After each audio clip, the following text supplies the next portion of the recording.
Hello everybody, Darkside Phil here, and if you can believe it, that's right, 2013 will very shortly be coming to a close, which means it's time to start up my traditional year-end series. Now this year we're doing things a little bit differently because, as you know, we're actually moving into the next generation of consoles with the PlayStation 4 and the Xbox One. So what I've decided to do is add a new series where I'm going to reminisce on the best and worst of the previous console generation. That's right, we're going to take 10 of the greatest things and 10 of the not so great things about the PlayStation 3, Xbox 360, and Nintendo Wii and count them down. So without further ado, here it goes.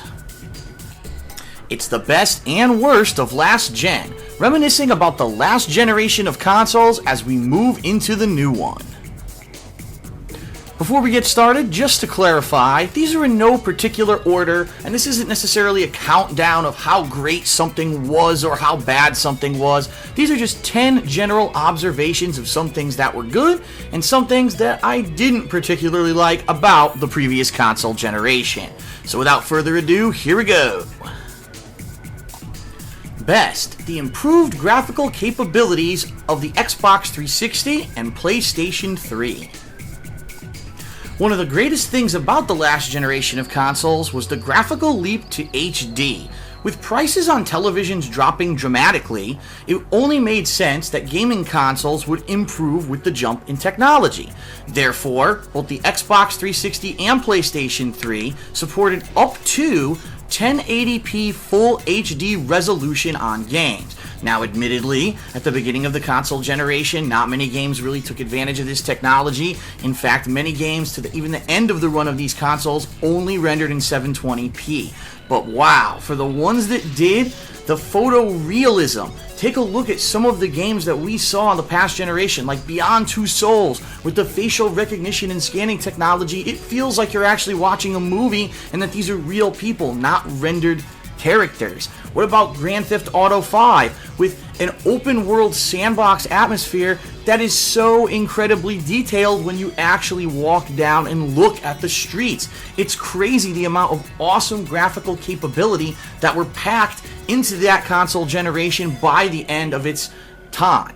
You know, these game developers took a little bit of time to finally work out the bugs and figure out exactly how to take advantage, but once they did, they put out a generation of beautiful games and took us into the next graphical step of evolution. Very nice.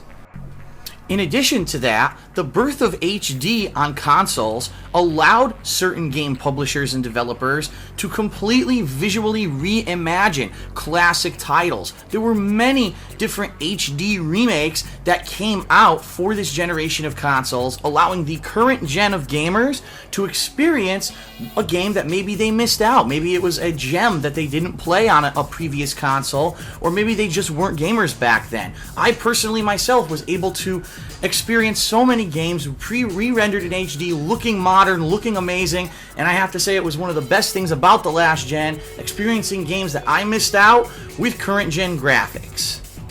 Worst, a mandatory $10 price tag jump for most retail video game releases. When both the Xbox 360 and PlayStation 3 were announced, and the price tags for the consoles were dropped, some people's mouths dropped along with it. I mean, let's face it, $599 US for a PlayStation 3 at launch was no small price tag. However, people also wanted to know, gee, what are the games going to cost if the consoles are so expensive?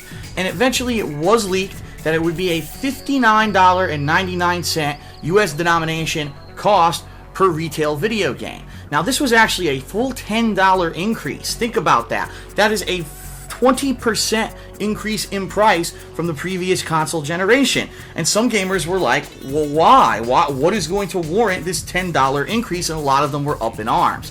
Unfortunately, we were hit during this console generation with a bad economy. And it's not just in America, we're talking worldwide. And because of this $10 increase in the retail price of games, I'm sure a lot of gamers found themselves pinching pennies and buying fewer games than they used to because of this increased jump in price. Now, Sony and Microsoft both said that it was justified because, number one, new development hardware, these new graphical capabilities, that it was going to be more expensive to develop for these consoles, and number two, because this was the first generation of consoles where they were going to give us a robust online experience through Xbox Live and PlayStation Network. Now, it's totally up to you to decide whether or not they did that, but a marked increase in price for the games of the last console generation was an annoyance for a lot of gamers. To which I now pose this question: why is it that the PlayStation 4 and the Xbox One, both next-gen consoles, are still only charging $59.99 per game? I mean, their whole rationalization for the price jump increase previously was, because we got a new online system, we've got new consoles to develop for, we need the extra money. Now it's like, well, you again have a new online system, all kinds of new components, you've got the cloud, you've got these new consoles with better graphics, but you're only charging the same amount. So the question is, were you really telling the truth last gen? And the answer is probably no. We know that they just wanted to coat their pockets a little bit more, making that one of the worst things about the last generation of consoles. Coming up next on the countdown, something that can be viewed as either a massive asset or a real annoyance for gamers. It was a big thing this last generation of consoles, so don't miss the next part of the countdown.